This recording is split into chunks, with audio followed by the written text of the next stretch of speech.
thank you to everyone for being here. This is the 12th annual Focus on Excellence Awards. I think most people know me, but if you don't, I'm Dr. Janice Nevin. I'm the new president and CEO of Christiana Care Health System.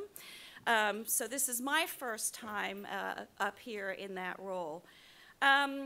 I think, when I think about the Christiana Care Way, and particularly about some of the words in that second sentence, innovative, effective, affordable, I look around the room, and truly the work that goes into this, I think, really exemplifies those words. It's all about advancing the Christiana Care Way, helping our neighbors live the lives they want to live, and doing it in a way that's affordable and creates value.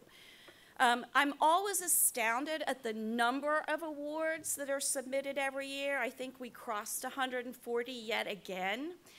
But I think from my perspective, when I did my turn going around and reading the various projects, I think what was really outstanding is the quality of the work every year just gets better and better. And I think, again, it reflects our understanding as an organization of what it means to live the Christiana Care Way, and our understanding of how to deliver value is deepening. I'm particularly fond of the first sentence in the Christiana Care Way, which talks about respectful, caring, expert partners. And the other observation I would make is that increasingly our patient advisors are at the table helping us in ways that only they can help us do this work. And again, I see that as making a difference. And in fact, today, our keynote speaker is truly an expert in being a patient. And her willingness to share this expertise with us is a gift that will help us continue our journey. So the way it's going to work today, we've got a multimedia presentation for you. So first we'll hear from Morgan Gleason. I will introduce her. We've got a couple videos built into the program.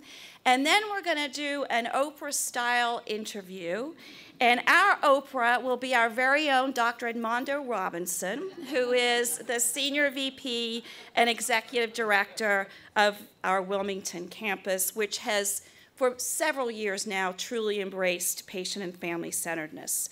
But first, Morgan, and actually first her mother, because Morgan's here with her mother, and her mother is truly amazing. Her mother is a nurse, an emergency department nurse, for all of you here who work in the emergency department, but she's also an entrepreneur, and with the help of an economic development grant, has created an app, Randy, where are you, called CareSync, which is a way to link patients and families with information about rare illnesses and help them track their disease. So thank you so much for what you do, and thank you so much for bringing Morgan to us. Really outstanding.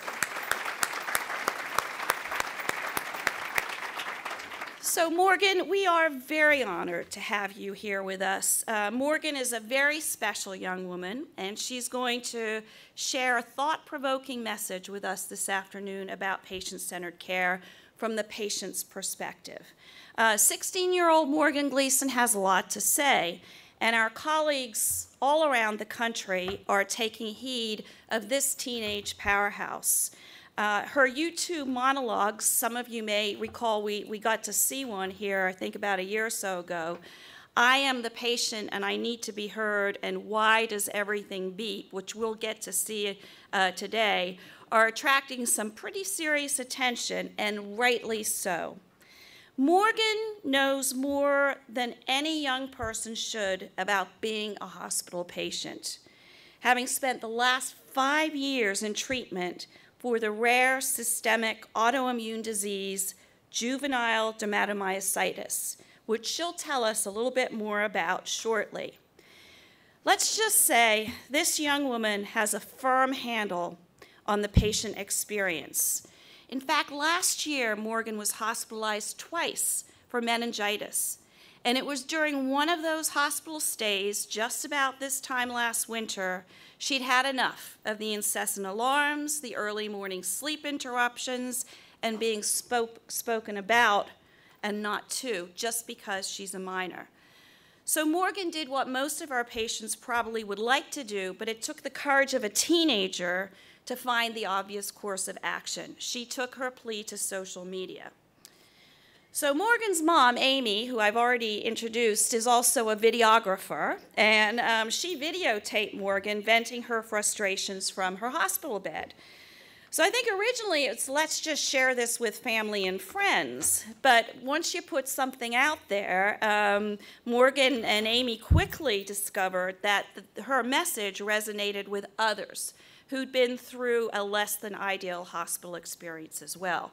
So these videos went viral, attracting nearly 80,000 views on YouTube, and they've sparked some pretty impressive national attention, including invitations to speak at Cleveland Clinic's Patient Experience Summit, Stanford's Medical X Conference, and last fall at Dignity Health's Patient Experience Conference in California.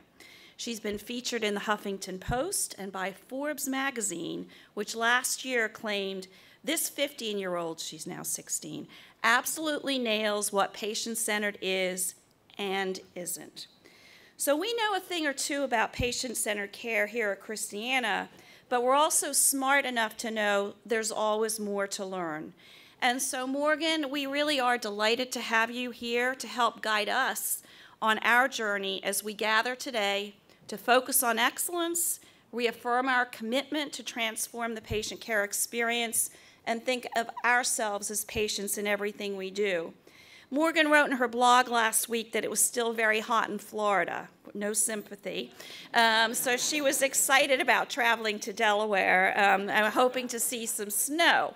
We couldn't produce the snow, but we did produce the cold. If you'd been here last week, you'd have seen some of the white stuff. But if you stay with us, I think even through tomorrow, I think we might get some snow tomorrow. So please join me in extending a very warm welcome to Morgan Gleason.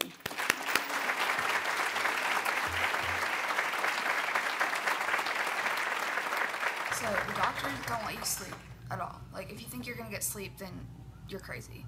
Because they come in at 6 in the morning, and they don't all come together. There's a med student first, most of the time, and then there's another one, and then there's another one, and then there are residents, and then there's the actual doctor, who's the actual important one, and then my other doctor, my rheumatologist, he comes in at noon, like a normal person on his lunch break, and he actually cares about me, so he lets me sleep. But then the other ones are just like, oh, no, I don't care. Like, do you need sleep to heal? No, I don't think so. Like, that's crazy. Like, who needs sleep? That's not important. So they come in at whatever time, at 6 in the morning, and I am here, and I need sleep. I need to be awake. I need to be happy. And I've tried to tell them that I give better answers, and I will talk to you more. I will participate more if I'm not laying in bed like, what did you say to me? Are you talking to me? I'm asleep. I'm sorry. Yeah, so that's not going to work if you're not getting me engaged and talking to you. Then that's how people work together and do things, because they talk. And if they don't talk, then it's bad. It's just not good. It's not good. And it's just, it really annoys me too when they ignore you and they try to talk to your parents. Like, I am 15 years old. I know that's not that old, but at least I should have some say in what I want being done to me. Like, I am the patient and I need to be heard. Like, I am the patient. It's going to end up happening to me anyway. So if you try to leave the room to protect me from whatever, it doesn't work. I would like to hear what you're about to do to me. If you're about to poke me with a freaking needle, tell me. If you're about to cut off my arm, tell me. I need to know.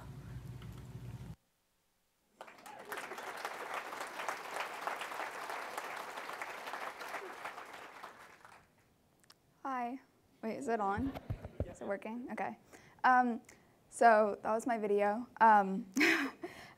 So here. Okay. So this is a video of me tumbling in 2009. My story starts in 2009.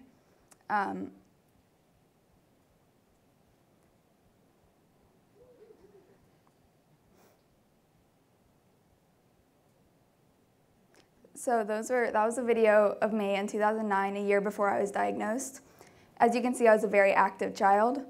However, over the next year, I began accumulating very seemingly unrelated symptoms, such as I lost my tumbling, so I could no longer do what I just did in the video, which was very strange, and I kept saying I wasn't strong enough, yet nobody knew why, nobody could figure it out. I started taking frequent naps, which was very strange because my nickname was the Energizer Bunny because I never stopped going. I also developed a rash on all of my joints, which is in the picture.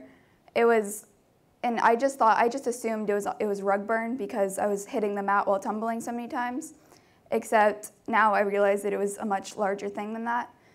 And by this time, I was missing a lot of school due to headaches and stomach aches. And then very simple things like walking up the stairs and riding my bike became very difficult for me.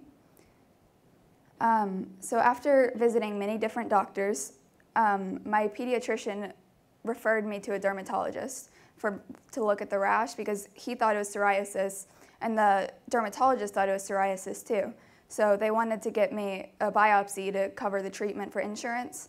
However, on June 18th, 2010, the results came back very unexpectedly, and I was diagnosed with a rare autoimmune disease called juvenile dermatomyositis. This is a vascular disease which affects my skin, muscles, and joints. It causes a lot of fatigue and weakness, so that's why I lost my tumbling and I was taking very frequent naps. And various other organs are also affected, such as the lung, the heart, the GI system, etc.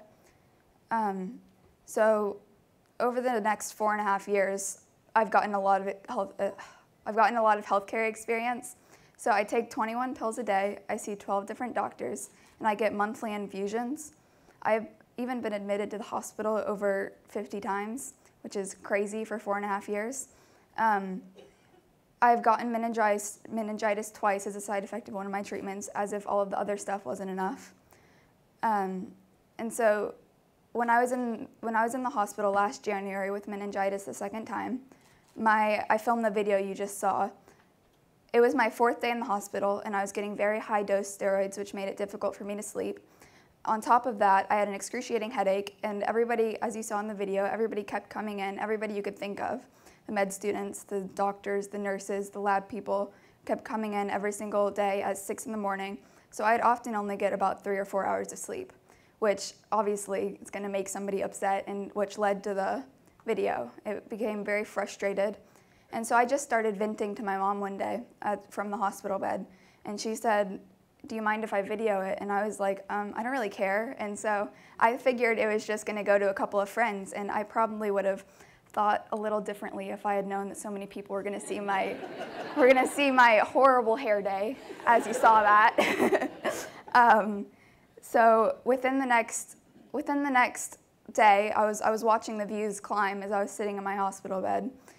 I was featured on Forbes, and I kept hitting numbers like 1,000, 2,000, 3,000. It got up to 10,000. Now I think it has 110,000 views on Forbes. And I was extremely surprised by this. I never thought that so many other people had such common experiences that I was having. I didn't know that so many people were so frustrated by the healthcare system as I was in that moment. So everybody's positive response inspired me to start speaking, and I started a blog, and I tweet, and it inspired me to start coming to speak to places. And I've made several other videos, and I'm about to show you one called "Why Does Everything Beep?" Hello, my name is Gleason, and I'm here to talk to you today about something that is not patient-centered in the healthcare world, and that thing is the IV pump. Whenever your IV pump has an issue, like my issue with it is that I get a certain med that is very frothy and bubbly, so in the middle of the night, like air bubbles get stuck in the tubing, so every time the air bubble gets stuck, the IV pump starts beeping extremely loudly, very louder than your alarm clock loud. So that is very annoying, especially when you're sleeping, because it wakes you up like it's an alarm clock. And also, when you have a headache, it really doesn't do well because, sound, really loud noises hurt your head. So it just doesn't make sense why it would beep in the patient's room instead of out by the nurses where they could actually do something about it. The patients aren't able to do anything except press a silence button on it, which is a little button that like only kind of makes it the beeping stop for a couple minutes at a time, maybe 2 or 3 minutes at the most. And if your nurse doesn't come within those 2 or 3 minutes, then your IV pump ends up beeping the entire time for like over and over and over again until somebody finally comes in and fixes it. But then when you do need the nurse because it's beeping, you have to press this button. It's the nurse button on the little remote. And it, like when you press it, it goes out, it gets sent, your remote signal sends to somebody sitting in a desk outside the hall. And that person is supposed to page the nurse for your nurse to get the page to come to your room, and then they have to like fix it. And a lot of times, a couple of times it's happened to me. It doesn't happen very often. They're normally pretty good about it. But a couple of times it's happened where the person at the desk will turn off the light outside of your room, so you're waiting for 30 or 40 minutes at a time without anybody knowing that you need anything, which is really annoying because you've been waiting for a long time, you're in pain, the thing is beeping, it just doesn't make sense. No, it really is annoying, actually. Also, there's a pain button on the remote, which does the exact same thing as the nurse button, and it doesn't make sense that they would have a pain button if it does the same thing as the other button.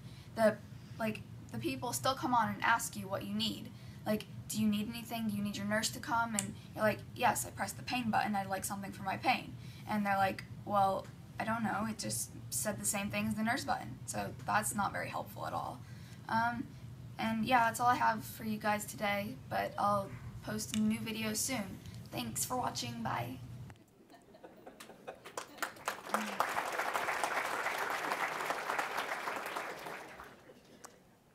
So I wanted to share with you my definition of the patient experience. I believe that it is everything that happens to the patient from the moment they step through the door. And it doesn't matter what happens, it just matters like everything that happens while you're in the hospital or the doctor's office, whatever, it contributes to what your overall outtake of the patient experience is going to be. And it can even start before the patient steps through the doors. It could be on the phone when you're scheduling an appointment, or if you're emailing something to the doctor or faxing or anything. And many people believe that it's just the doctors and nurses that contribute to the patient experience. However, I believe that it's everybody that the patient comes in contact with. It could be the admissions people or the janitors or anybody. It could be the cafeteria, it doesn't matter. So I believe that everything contributes to the overall patient experience. And thank you so much for having me. It makes me really happy to see a hospital that really cares about their patient experience and improving upon the patient experience.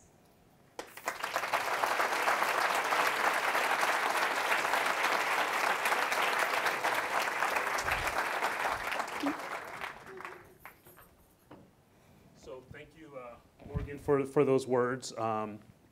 And now I'm going to put my Oprah hat on and just ask a few questions and get some honest feedback from you and go from there. I have them on cue cards. I was prepared. How are you? I'm good. How are you? That wasn't my first question, but so the first question is, if you could, I mean, it was a really interesting story, and I think you know, a lot of the points that you brought out really resonate with a lot of people here. But if you, in your experience, if you could fix one thing about being a hospital patient, what would it be? Now, I'm saying one thing. If it rolls into 2 or 3, that's okay. But you know, kind of what's your highest priority in terms of what you could fix to improve the patient experience? I actually have probably 2. I think that one thing that is really important is that you listen to the patient and you make sure that they're the center of the care and not the doctor's schedule or anybody else's schedule. It has to be on the patient's schedule so they can heal and get out of the hospital faster. I think that it's really important for them to be at the center of the care because that's easier for them to do. I think that it makes it very easy for patients to just kind of be brushed off to the side and not actually be the center of the care like it was meant to be. So I think that the preferences, I think many patients feel like the preferences they're having aren't being listened to. And I think that the preferences are very important because it, like I said, it contributes to the overall experience of the patient. And if you don't listen to the preferences, then how are you going to know what's going to make them better? For example, I like to have my IV and my labs drawn separately because I believe that it causes less pain for me, and it also causes it. I found that it also, if I get it drawn at the same time, that it often it clots, and they have to come back in at 6 in the morning and do it again, which I'm not very happy about. And so, actually, one time I overheard the nurse and the lab lady talking in the hallway about that they absolutely refused to let me draw the blood through the IV, and I was really surprised by that reaction because I thought it was a fairly simple request. So I think if you really listen to the patient's preferences, it'll really make the experience better for everybody involved. Sounds good. So then, on the other side of things, can you give an example of an excellent care experience that stuck out in your mind? I mean, you mentioned that you've been in the hospital 40 times, in just a few years. So sometime during that time frame, does a really positive experience stick out to you? I think there are, of course, a bunch of positive experiences. It's not all negative. I think the positive experiences need to be highlighted too, to bring people to attention that is not just all negative. There's not every single thing in the healthcare system is not wrong. There are things that are definitely positive. And I actually have a couple. When I was in the hospital with meningitis, I had a really light sensitive headache. So the light from the IV pole in the computer was really bothering my head.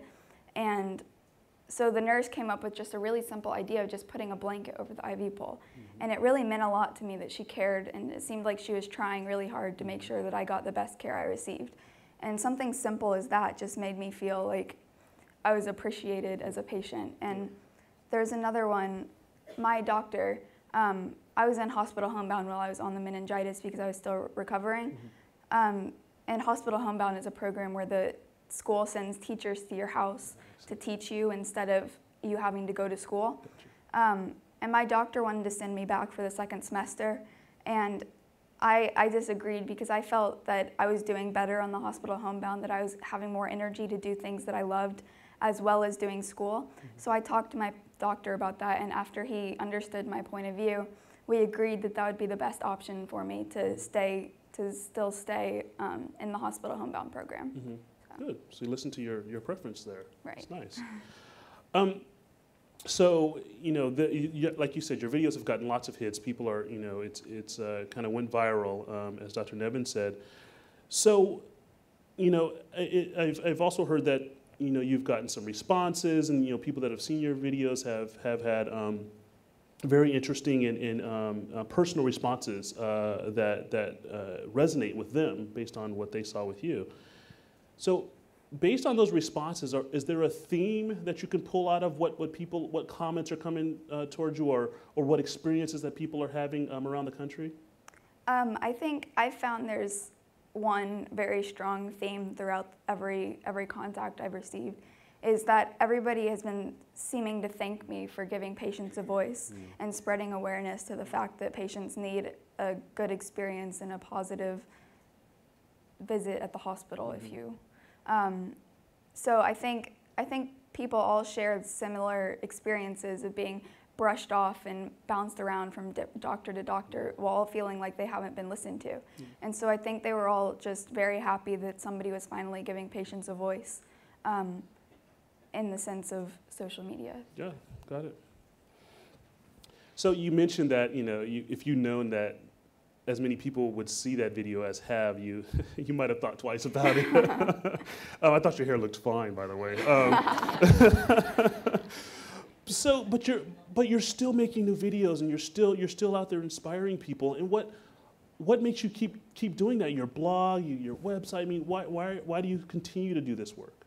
I want people to know that they're not alone.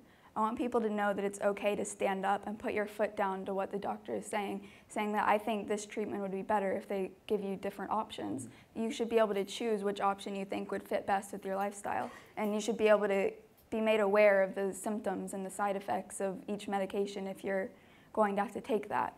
And I think that people I just want people to know that they're not alone. I want people to know that it's okay to stand up. I I want people to know that it's okay. So I think everybody inspires me to just keep going and making sure. I want to change the system. I want to make it better. Good. So Dr. Nevin, in her introductory comments, talked about what we call the Christiana Care Way. And this is where we vow to serve our neighbors as respectful, expert, caring partners in their health. And so it's a constant journey for us here at Christiana Care. And so, you know, as this experience, our experience of seeing you and really kind of getting feedback, you know, directly from a patient that's got a lot of experience in the hospital is really important for us in our journey. Is there, you know, there's a lot of providers here, a lot of folks that would influence the patient experience as you described it, right? So, you know, much more broad than just nurses and doctors, but, you know, and there's a lot of folks here in this room and in room 14 that contribute to that experience. If there was one message that you could leave with these folks here, what would that message be? I think that there are three things that I always try to say in every presentation. It's you should always, always, always ask what the patient wants, because what the doctor or the nurse or whoever you are may want in the patient's situation, that's not always what the patient is going to want. So you should always ask and never assume. I also feel that a good thing to do would be to treat a patient as you would a family member, except you should probably choose a family member that you like, so so that way you can never go wrong. And then I think that you should never make a patient feel as if their concerns or requests are trivial, that they're smaller. Because I think you should be able to teach patients how to become a better patient. Because while you go to a med school to become a doctor, we don't go to a patient school to become a patient. Yeah, that's a good point. Very good point. Good takeaways. My last question for you. Have you considered a career in healthcare? Yes, I have. I'm actually planning on doing nursing. I'm leaning more towards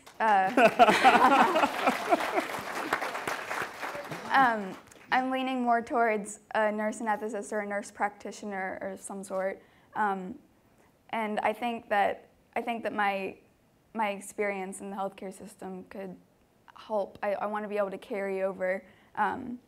I want to be able to carry over the experience I'm having now into a career, and I think many people are surprised that I want to do that after realizing that the healthcare system is messed up, but.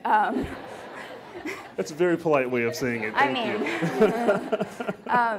So I think many people are surprised that I still want to do something in the healthcare system, but I just really want to be able to change. I want to change the health system and make it so that people in the future won't have to go through the same things, same problems that I and many others are having to go through now. Excellent.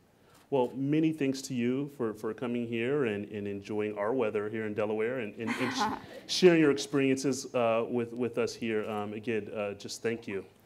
Hand for Morgan.